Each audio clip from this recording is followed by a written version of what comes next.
Good evening, Bahamas. Coming up tonight in our news. The Water and Sewage Union gives its views on that VSEP exercise. This solar-powered facility costs some $4 million, but should save the Haymans a whole lot of money.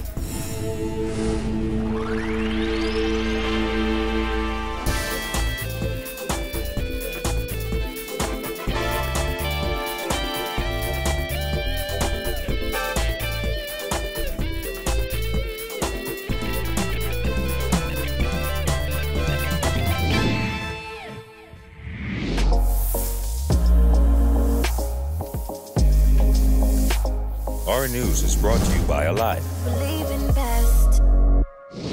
Welcome to Our News and thanks for joining us. I'm Jared Higgs. Topping news tonight, public hospital figures are revealing a decrease in emergency room visits for gunshot injuries, stab wounds and incidents of rape.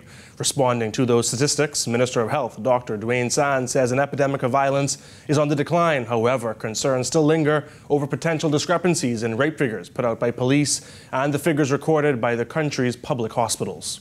Our secondary role is to provide in a very careful and deliberate manner evidence that may be used in a criminal proceeding. According to an accident and emergency statistical analysis of Rand Memorial Hospital and Princess Margaret Hospital, there were 711 A&E visits for rape between July 2013 and December 2018. 2017-2018's 122 visits represent a nearly 20% decrease compared to 2013-2014's 152 rape-related evaluations, despite a nearly 48% decrease in reported rapes by police when compared to the years 2013 and 2018. Victims' rights advocate and founder of the Bahamas Crisis Center, Sandra Dean Patterson, says there's an epidemic of sexual violence in the country, and she doesn't believe that police statistics on rape accurately reflect the levels of sexual violence. Sometimes the claim is withdrawn. Charges may not be pressed. The humiliation or fear of proceeding with a case against a perpetrator may be too much. The RAND and PMH statistics are difficult to compare with those provided by police. For one, the hospital's figures are compiled by fiscal year or the year beginning July 1st and ending June 30th. Police, on the other hand, provide figures based on the standard calendar year. Police also provide separate figures for rape and unlawful sexual intercourse, which involves the rape of a minor. The A&E department, on the other hand, only identifies rape as a single category. According to police data, in any given year, unlawful sex incidents outnumber rape, with 802 cases reported in the past 6 years compared to 445 cases of rape. Our definitions and diagnoses do not correspond hand in hand with what the police may say, or the Attorney General may say, or the Director of Public Prosecutions may say. Sands also pointed to a reduction in gunshot injuries as evidence that an epidemic of violence in the country was starting to decline. Hospital records indicate that there were 277 gunshot injuries in the fiscal year 2013-2014. That number stood at 137 during the fiscal year ending in 2018, representing a nearly 51% decline. I mentioned the year 2000, when we would have had as many as 2,500 assaults. When you look at the assault rate in the Bahamas in that year, or in that era, it was almost 3 times, if my memory serves me properly, the level of assault rate in the United States. Back in 2014, Sands, the then Director of Accident and Emergency at Princess Margaret Hospital, slammed police after it was revealed that there were 519 shooting or stabbing incidents in 2013, yet only 10 attempted murder charges were filed by police. Based on public hospital records, there were 371 stabbing injuries in the year ending 2014. Meanwhile, that figure decreased by 44% to 206 in the 2017-2018 fiscal year. The fact that we are now seeing an improvement, we should all be grateful. We should all applaud every stakeholder that has played a role, but we have a very long way to go. Disappointing, regrettable, and constitutionally unacceptable is how President of the Bahamas Bar Association, Khalil Parker, has characterized government's failure to appoint someone to the substantive post of Chief Justice. Parker says the delay by the minister's administration is an affront to the justice system, adding the government better act fast or face the consequences from the legal community. Jasmine Brown reports. It is a situation of great regret on my part and disappointment that we have had this long, protracted period of uncertainty at the top of the judiciary. In January, Prime Minister Dr. Hubert Minnis said the country will know in very short order who will be appointed to the post of Substantive Chief Justice. Just last week, Opposition Leader Philip Davis told reporters that a decision has been made on a Substantive Chief Justice appointment, adding that he was advised the new Chief Justice would be taking office by June 1st. However, this is yet to be confirmed by anyone in government. It is not a question of absolute discretion. There is a duty on those who receive the mandate from the people to form a government and to make sure that all branches of government are functioning. So it is constitutionally unacceptable for there to be this absence of a confirmed and substantive Chief Justice. The Prime Minister's penchant for avoiding questions on the CJ post is nothing new. Minnis dodged questions on this matter for the greater part of last year before the decision was made to appoint now deceased Stephen Isaacs to the post. Let it not be thought by the public that the judiciary is subjugated to the whims of the executive. Isaacs died at age 63, just 2 weeks after he was formally sworn in as Chief Justice following the retirement of Sir Hartman Longley in 2017. Acting Chief Justice Vera Watkins was sworn in following Isaacs' death in August. Our news understands that Brian Murray, a senior partner of McKinney, Bancroft and Hughes, is expected to become the next Chief Justice by June. Parker, who also slammed government's delay in naming Isaacs as the substantive Chief Justice last year, said it's unfortunate that no official announcement has been made. We understand from the media reports as well, the Prime Minister has not made his position or his decision public in that regard, so we will wait for the official statement. However, he did not hold back and insisted the legal community will not tolerate the absence of a substantive Chief Justice for much longer. We are enduring this period, but we hope to have this question definitively resolved shortly. And if it isn't resolved shortly, what's going to happen? What are your thoughts? Well, people get ready. There's a change coming. Reporting for our news, I'm Jasmine Brown.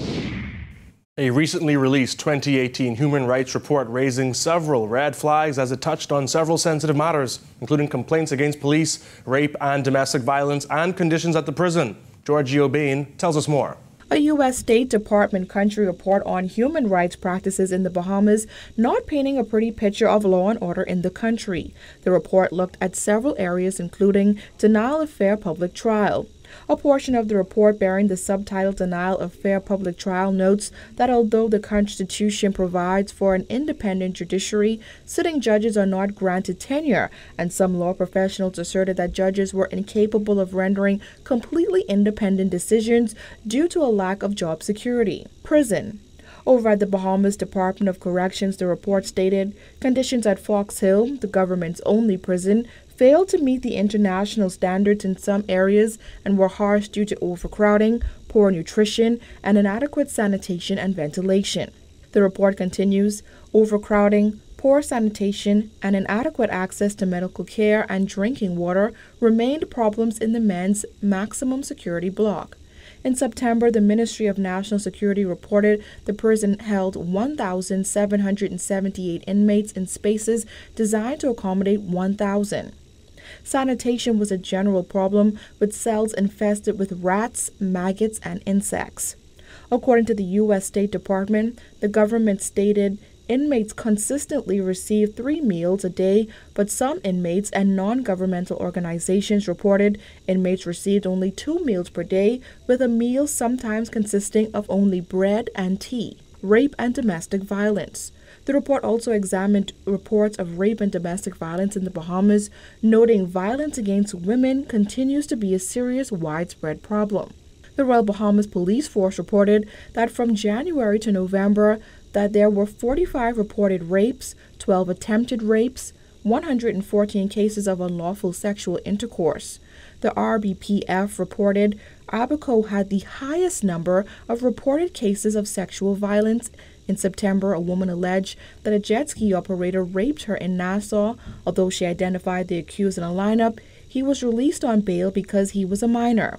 there was no further developments in her case in the courts, a common occurrence in rape and domestic violence cases. The Human Rights Report also noted that foreign male prisoners frequently reported threats and targeting by prison guards at the Bahamas Department of Corrections. For example, in September, a prisoner reported that BDOC officials touched him in a sexually inappropriate manner on the shoulders and chest. The 19-page section on the Bahamas also revealed that numerous Haitian migrants reported being detained by immigration officials and solicited for bribes for $3,000 to gain release from the Carmichael Road Detention Center. It continues, there were also widespread credible reports that immigration officials physically abused persons who were being detained and that officials solicited and accepted bribes to prevent detention or secure release. Reporting for our News, I'm Georgie O'Bain. Right-sizing the Water and Sewerage Corporation may not be needed. That coming from Busawu President Dwayne Woods, who told our News that his members will be breaking down the door to get out the corporation as morale is currently low. Jillian Gray tells us more. Without those voluntary separation packages, the Water and Sewage Corporation would naturally right-size itself, according to Bahamas Utilities Services and Allied Workers Union President Dwayne Woods. Through the process of natural attrition, we had determined that over a period of 5 years, the corporation would downsize and possibly right-size itself, because 100 persons would have retired within 5 years. Out of that 5 years, we are now into the third year. So we should be right on stream in terms of right-sizing this organization. Last summer, Water and Sewage Chairman Adrian Gibson said the corporation will reduce its staff to boost efficiency and streamline operations. Though that process was intended to be completed within a matter of months, there's still been no movement. Back in January, Gibson said there will be about 4 to 6 different offerings, but he still could not say when that would happen. The Busawu president said while they may not need to disengage persons, he's already started lobbying on behalf of 15 of his members who have expressed interest in leaving the company. He added that there will be dozens more as morale at the corporation is low. To be honest with you, based on the morale of the corporation, the way it's headed and what seems to be happening, the corporation then, the people and the members themselves are probably dying to get out of here. So if the corporation has a package to offer, we gratefully and egotistically await the arrival of that package. And I'm quite sure that my members will possibly break down the door, including the frame, to get out here with that package. There are about 420 employees at the corporation, and according to the chairman, they are seeking to disengage about 100 of them. Woods said he has heard very little from management, adding that one of his major concerns is what will happen if they disengage too many workers. I think it takes at least 400 persons to run this organization throughout the whole entire length and breadth of the whole Bahamas. If you go down to, this can't be run with 200 persons. It's highly impossible. People are retiring daily, and the corporation, they're not hiring permanent workers anymore. They're hiring, they got this slick way of hiring contractual workers with no benefits. And we see that also as an issue that we're trying to address. As people looking for permanent employment. Woods made it clear that the union will not accept less money than what other corporations have been offered. Now, the union president said the goal is first and foremost to look out for his members. So whenever management is ready to sit at the negotiating table to discuss those figures, the union will be present. Reporting for our News, I'm Jillian Gray. A new solar facility is expected to bring some relief to Bahamas Power and Light when it comes to power generation. Our News got a tour of the new project set to open next week. Kyle Joaquin has the sneak peek. It looks like an empty lot, but it's much more. This new $4 million, 925 kilowatt facility sits east of the Thomas A. Robinson National Stadium. And once complete, it's expected to pump power directly into the grid of Bahamas Power and Light. If it was to power the whole stadium, we would get about a third of the stadium's energy requirements. The stadium requires about 3 megawatts of power, but for For locals, this could power between 500 and 600 regular homes. According to Dr. Rihanna Neely-Murphy, Senior Environment Officer at the Ministry of Environment and Housing, this new park is the first of its kind in the Bahamas and will definitely come as a benefit to BPL and its consumers. Now, another important aspect here is this fast-charging electric vehicle charger. Now, usually to fill your electric vehicle, it can take up to 3 hours, but this here is set to get the job done within 20 to 30 minutes. So that's lunch and a little chat time, and you're good to go. This is beginning at the end of March. The car park was a $4 million gift from the United Arab Emirates as a part of the Caribbean Renewable Energy Fund. Walking through, you'd see solar panel after solar panel. According to Cavalier Senior Project Manager Robert Hall, this project happened very quickly, as it only began last November. To be fair, we are on a very tight schedule. We had to be finished by about the second week in January. That's up to the solar panels. The structural steel had to be finished by the end of December. And then we had to assist the local electrical company with all the trenching. And you can imagine with transformers, existing transformers here, there's quite a lot of cables in the ground. But now it's just about done. For Dr. Neely-Murphy, it's more than just a car park. The facility is the beginning of a renewable energy transformation for the Bahamas. Come park your car under it, look at the LED lights, and see how cool it is. But I want this to be an eye-opener for the average Bahamian, that this is the new frontier in energy generation in the Bahamas. Solar is where it's at. For Our News, I'm Kyle Joaquin. Still to come, concert promoters defend the lineup for the upcoming Walk to Freedom tour. Stay tuned.